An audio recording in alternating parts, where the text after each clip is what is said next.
duck or goose, foie gras. I happen to think that foie gras is one of the most delicious things on earth and one of the 10 most important flavors in gastronomy. And there are a few nicer things you can do for your holiday guests than serve them a delicious, unctuous terrine of foie gras around the holiday season. And yet, strangely enough, a few twisted, angry people would like to take your foie gras away.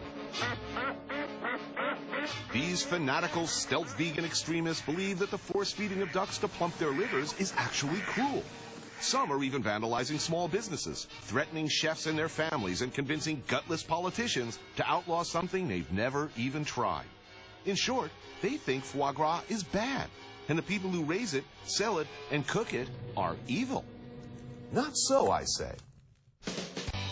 To prove it to you, I'm taking you to the Hudson Valley Foie Gras Farm, located in Sullivan County, New York, so we can see the process for ourselves. And we won't be alone. This makes me happy. My good friend and legendary supplier of gourmet provisions to the very best restaurants, Ariane Deguin, will be joining us. Come on, come on. Ariane is owner of D'Artagnan, a purveyor of fine foods, including foie gras. She's nice. She likes animals. She's not evil.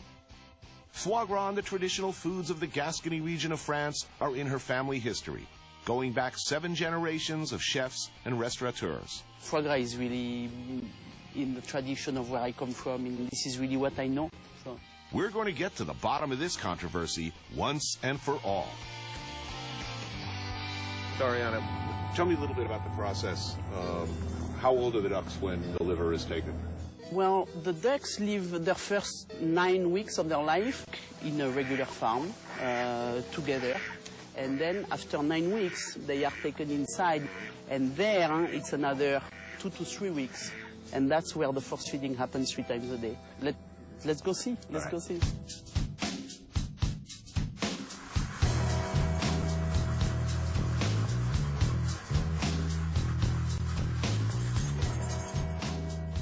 Now, the vegan activists who are using this as a spear point issue as step 1 to get all meat banned would have you believe that the ducks are nailed in place, connected to a tube, and jammed full of food for hours until they nearly explode.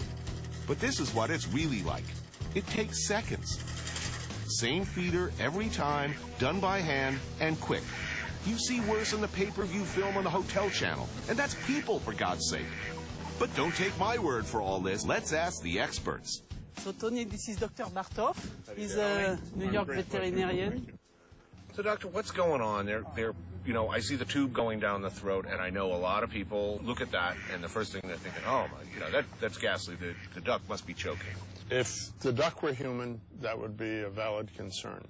But we need to remember that mammals and ducks are not the same.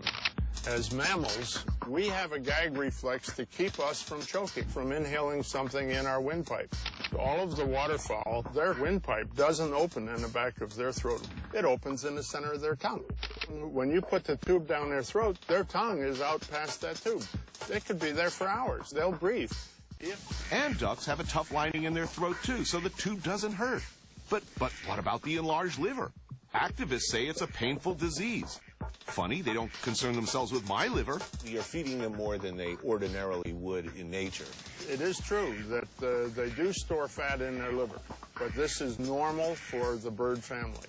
It is not normal for mammals, and this is another very important distinction. Quality of life-wise, this is hardly, you know, the House of Horrors up here. I mean, how bad is it on the spectrum? Is this cruel? No, not at all. These animals are not stressed.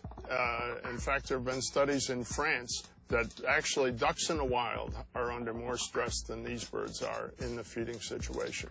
I mean, the better you take care of this duck, the gentler you are caring for it, the better quality liver it's going to have.